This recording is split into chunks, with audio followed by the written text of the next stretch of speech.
पेंच नदी शोध यात्रेअंतर्गत वेद प्रतिष्ठानच्या चमूने आज रामटेक तालुक्यातील या बांद्रा गावाला भेट दिलेली आहे। हे बांद्रा गाव पेंच प्रकल्पाच्या अंतर्गतच आहे।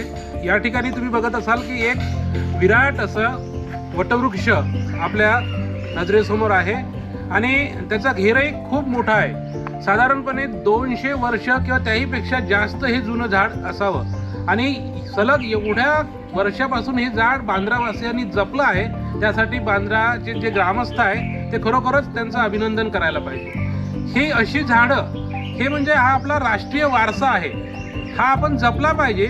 आणि या राष्ट्रीय वारशाच्या संरक्षणासाठी शासनाने ज्या गावात किंवा ज्या शेतकऱ्याकडे असे वृक्ष आहेत त्याच्या संवर्धनासाठी नव्हे त्या झाडाच्या रक्षणासाठी काही निधी आवंटित केला पाहिजे। निदान ते झाडं ते लोक तोडणार नाहीत, कारण की बहुतेक लोक झाडं मग तोडतात। याला प्रतिबंध करण्यासाठी ही योजना केल्या जाऊ शकते की असे जे विशाल वृक्ष आहे, असे जे हेरिटेज ट्री आहेत त्याचं रक्षण करण्यासाठी एक निधी किंवा एक प्रोत्साहन निधी म्हणून त्या शेतकऱ्याला किंवा त्या गावाला दिलं तर हे करता येईल। मागे काही वर्षापूर्वी अशी एक योजना होती आणि ती काही काळ चालली आणि नंतर बंद झाली, परंतु ती सातत्याने चालवण्याची गरज आहे। या राष्ट्रीय वृक्षाला म्हणजे आपण आपल्या कुटुंबातील एखाद्या वृद्ध माणसाच्या भेटीला आवर्जून जावं, तशा या वृक्षाच्या भेटीला मला जावंसं वाटतं आणि म्हणून आमची ही वेट टीम या वृक्षाच्या भेटीला आलेली आहे। आणि जसं आपण आपल्या आजोबांना कवेत कवटाळतो तसं या वृक्षांना कवटाळून घेऊन आपलं आणि त्याच्यातलं नातं वृद्धिंगत करावं अशी ही भावना आमच्या मनात जागी होत आहे।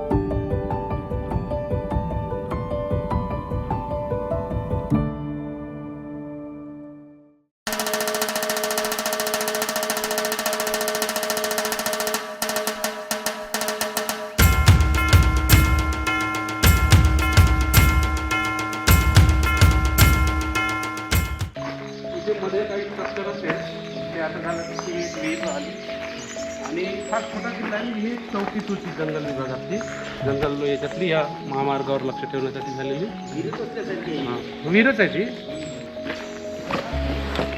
त्यातलं पाणी इकडे येतं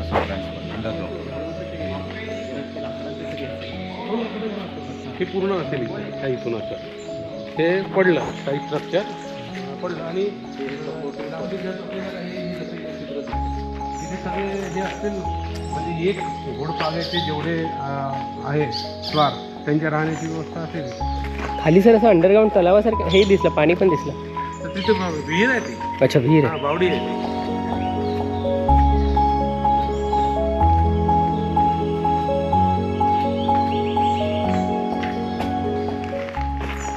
राहुटीसाठी जायचे हो, रावठीसाठी मला असा खूप मोठा किल्ला नाही वाटतं सराय सराय सराय म्हणण्यापेक्षा ही एक सुरक्षा चौकी होती सीमेवरची। हा सेपरेट बांधलेला आहे यांनी करून घेतली आहे याला।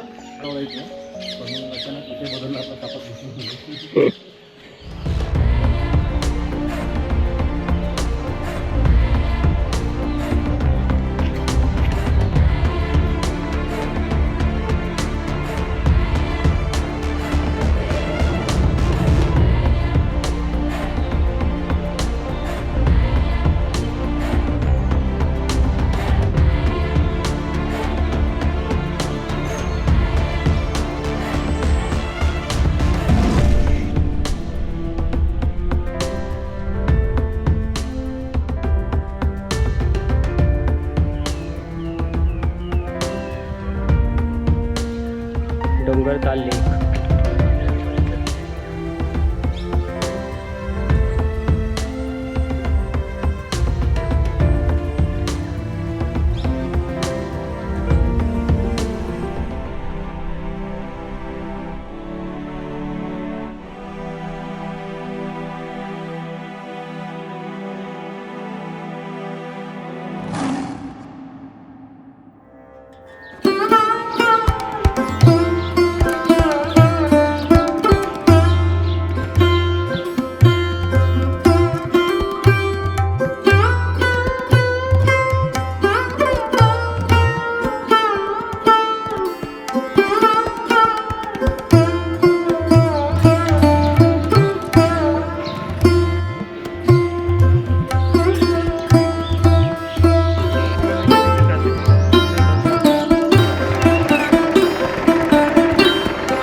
वेद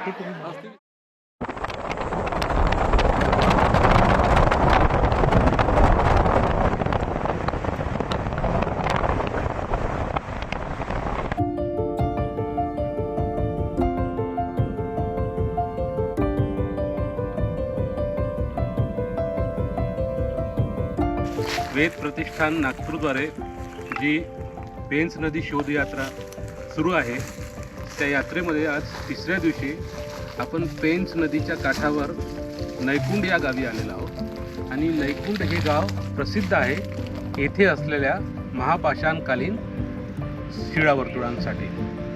या ठिकाणी दफनस्थान आणि वसाहत स्थळ असं दोन्ही स्थळ आहे आणि असे केवळ 10 स्थळं आहेत ज्या ठिकाणी दफनस्थान आणि वसाहत स्थळ आहे. या स्थळाचं उत्खनन सुद्धा झालेलं आहे. डेक्कन कॉलेज पुणे यांनी या स्थळाचं उत्खनन केलेलं आहे आणि महाराष्ट्रातील अतिशय मौलिक असं पुरातत्वीय स्थळ म्हणून या स्थळाचा आपल्याला उल्लेख करावा लागेल.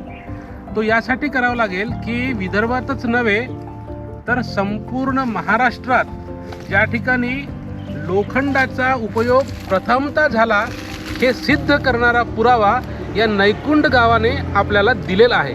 पुरातत्वज्ञांनी ते सिद्ध केलेलं आहे.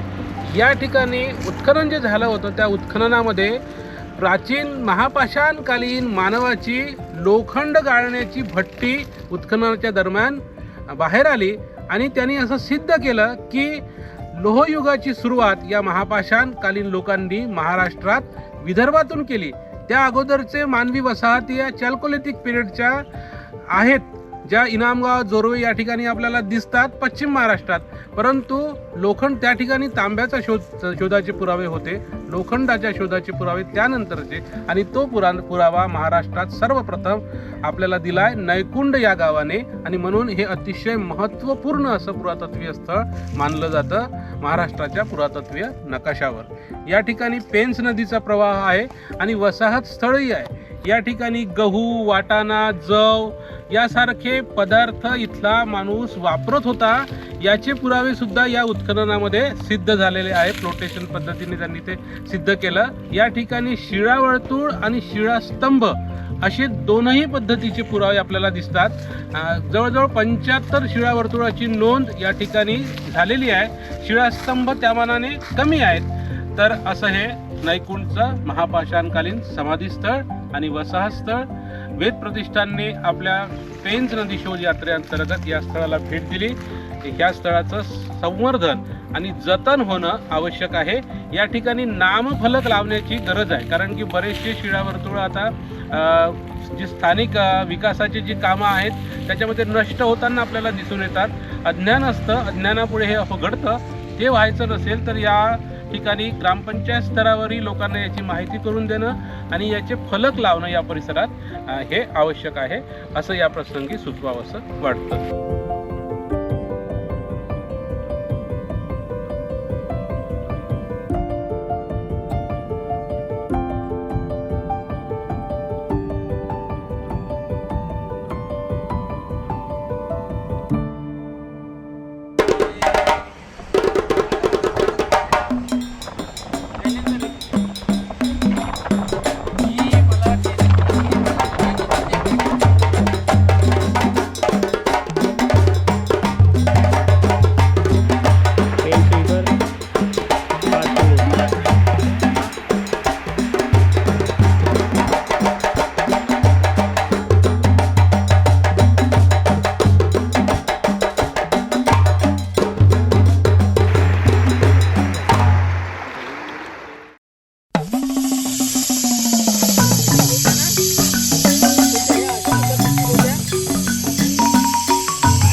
इथलेच मूर्ती आहेत नाही तीच का नागपूरची. आता ही बघ, ही मूर्ती आहे की नाही, ही फिट करून ठेवण्याची होती.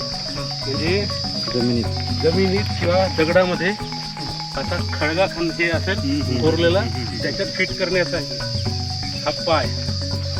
आता हे झालं तो एक मधातलं पोर्शन गायब आहे.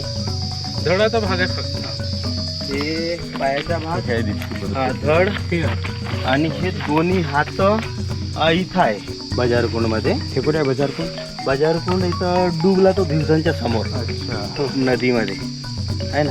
आणि एक तर कट्ट्याजवळ आहे, तिथं हात आहे म्हणते. हो का? हो, मुंडकं तिथे आहे आणि हात तिथे आहे कट्ट्याला. हो आपला डेव्हलपर कसं हो, तो छोटा दिवसन म्हणून तिथं नाव लिहिलं आहे, छोटासा बोट काय लिहिलंय? छोटा छोटा दिवसन. आपण आलो की मग ते कट्ट्याला. हो का? आहे का अंदर तिथे? जंगलामध्ये जावं लागते. हो का? हो तिथं आहे. उद्या तुम्ही थोडासा वेळ काढा आमच्यासाठी सकाळी. आपण लागेल तर सकाळी लवकर 6 वाजता निघून तुम्हाला 8 वाजता इथं वापस आणून देतो आम्ही. ह्या भागात, आमच्या भागात इथून 25 ते 50 किलोमीटरचं अंदर आहे ना. ज्या गावात पाणी नाही पडला ते लोक इथं येतात, कोंबडे या बकरे काही बी पूजा करण्यासाठी नाही का. तर ते इथं पूजा, इकडं पूजा त्यांच्या सक्सेस झाला तर इथून ओले होत गावला जातात. अच्छा. हो, आता बी चालूच आहे. पण कोलीत महाराजचा फोटो घ्या टेकडीवरून. हा कोलीत मारा. हा. आणि इथे 2 गाव, इथे किरंगी सर तो किरंगी सगळा. आणि हा जो होता, हा जो डिपा दिसते हा बिचातला, म्हणजे याच्या नंतरच्या तो आहे ना. हा, तिथं त्या तिकडे होता समोर बिचामध्ये तो. कोणता? हा. अच्छा. अरे हा, तिकडे होतं. हो, तिकडे होता पहिले. हा, तर हे काय झालं, काही लोकांच्या स्वप्नामध्ये यायच्या की मला इथून घेऊन जावं आहे ना. तर माझे वडील तर आता कोरोनामध्ये मरण पावले. तर ते लोक याला न्यासाठी गेले होते. ते नाववर ठेवले, पण नाव डुबत होतं. पण त्यानं 4-5 लाकडं असे कापले, वारलेवाले इकडून तिकडून जमवले ते ना. आणि त्यांना तराफा बनवला. हा, ते बनवले नाही का. तराफा बनवला. हा, त्याचे ते वेल वाकणं बांधून त्याच्यावर आणलं हे, पण त्या नाववर नाही आलं. नाववर नाही. तर माझ्या वडील सांगे आमच्या स्वप्नामध्ये रोज ये म्हणे 1-2 दिवसाच्या आडमध्ये. स्वरूप कसं राहत होतं म्हणे?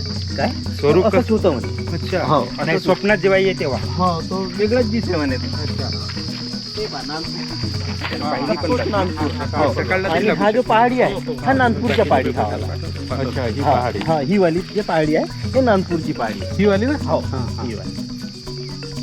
आणि आता जे शिवलिंग आहे ते कोणत्या भागात आहे समजा? हे जे बासोळा दिसते छावाला नदीच्या किनाऱ्याला सरळ, हो, तिकडं समोर, त्याच्यात थोडंसं तिकडं समोर आहे.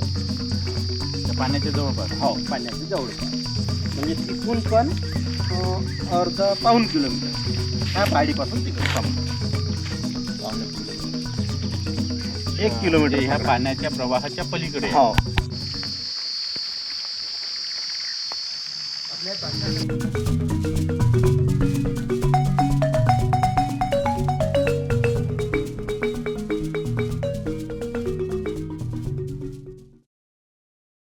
मी वेद प्रतिष्ठानच्या या चमूसह या यात्रेमध्ये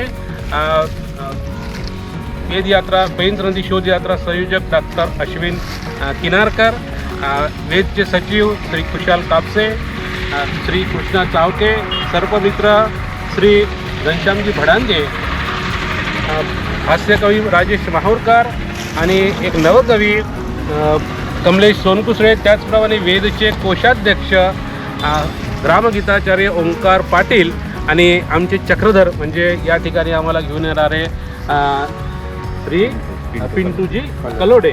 आणि ही सगळी माहिती आपल्यापर्यंत पोहोचवण्यासाठी ज्याचा कॅमेरा कार्यरत आहे ते डॉक्टर लोकेश तमगिरे, जे स्वतः पक्षीमित्र आहेत आणि या संपूर्ण यात्रेतले पक्षी जीवन त्यांनी आपल्या कॅमेराबद्दल केलेलं आहे. पुन्हा एकदा सगळ्यांना धन्यवाद.